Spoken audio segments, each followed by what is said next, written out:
Hello guys, once again it's Matt, and today we have another video. Thank you all the members, all the patrons. Make sure to subscribe. We are trying to hit 50k until the end of the year, so subscribe and let's get into it. So yes, a minor thing that probably a lot of people just pass it over it. But yeah, a lot of the aircraft, not all that are in the files, because I did a video about this like 1 month ago or maybe more. But the animations of some of the things for aircraft are being added. I will show some examples. And as I said, there are some aircraft like the F4, the MiG-23, they need to have theirs as well, but it's not added yet. The MiG-21 was one of them. And as you see right there on the 35 number, right before that on the nose, keep an eye on that. See how it's opening? I mean, we are too fast. Let me lower the airspeed here because we are way too fast. It is hard to see, sorry. It is hard to see. See how the number right above the number there on the front of the number is actually opening? If I stop pulling, it closes. If I start pulling, it opens again. So yeah, the additional and auxiliary intakes are being added, and these cool little animations. It's not something that completely changes the game, but it does feel a lot more realistic when you are pulling and you are seeing that. So very, very cool. As you see, then I stop pulling, it goes back. So pretty cool. Another thing that the MiG-21 has is the nose cone that it moves, but we need to go fast. We need to go past Mach 1.5. So let me climb a little bit and get some speed, and I will show to you. So here we are in the MiG-21 flying really high here. And as you see, we are going to return to base, but we got to Mach 1.5, as you see. Why the aircraft is turning. And as you're going to see, the nose will very, very slowly, sorry about that, begin to move to the front. So it is already happening, I think. Yeah, it's already happening. It's already a lot more to the front, as you see. So it's a very minor thing and you barely notice it. And even in a normal game, man, you will need to actually like use, I don't know, like a lot of time to just be able to properly look at this. So yeah, see how it's all like to the front, right? If I lower the airspeed, I will show it right here. Let's take a look on how it just goes inside the aircraft. See, it's moving. It's moving and moving and moving.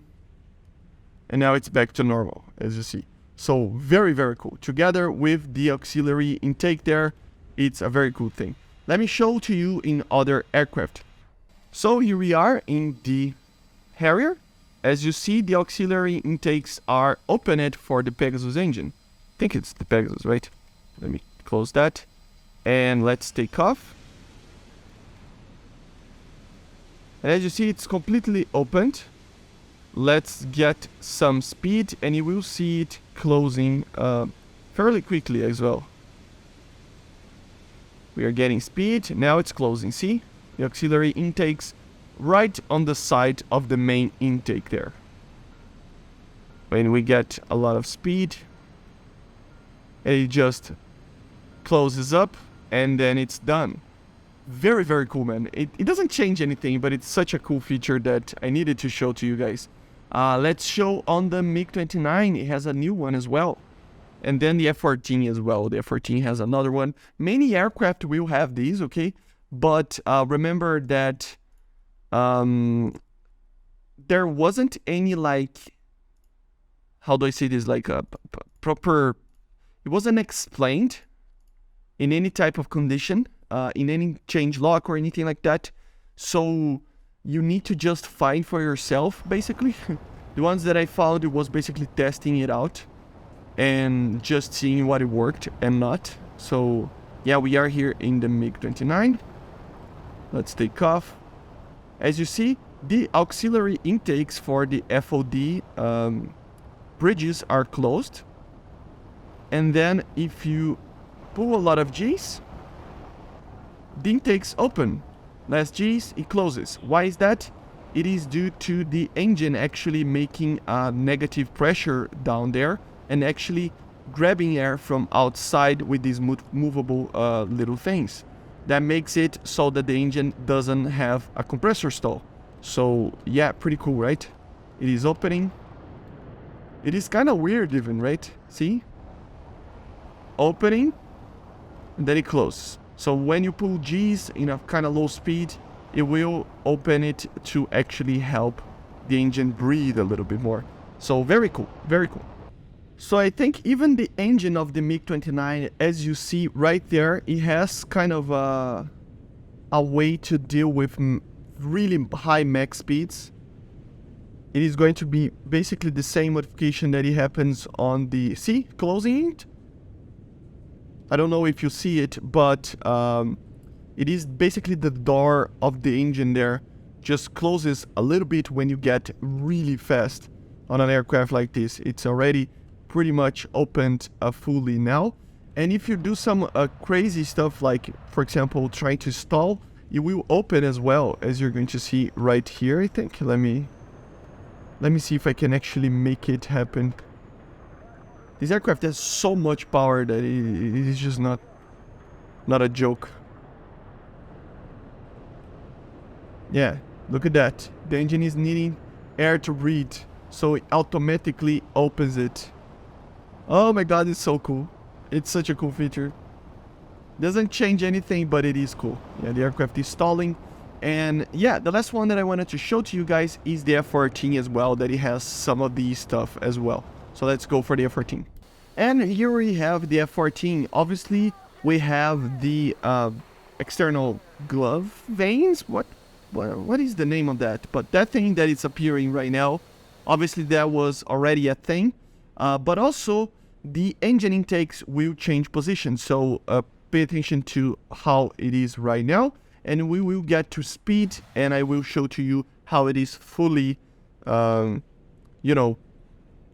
opened or closed in this case.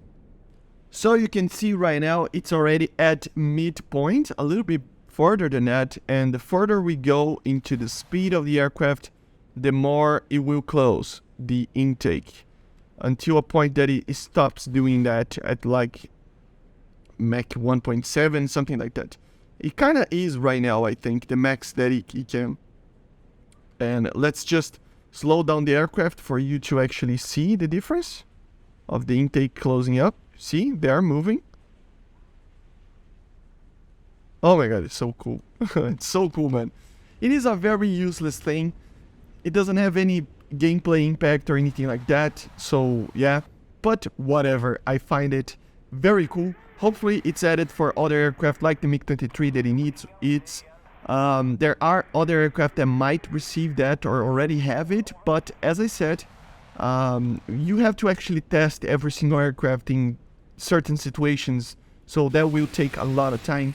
So if there is any other aircraft that you know about this, let me know in the comments. And yeah guys, basically this is it. Let me know in the comments also what you think about this. Do you think it's fun to have this type of thing or not? And make sure to subscribe, and I see you guys on the next one. So bye guys, see you.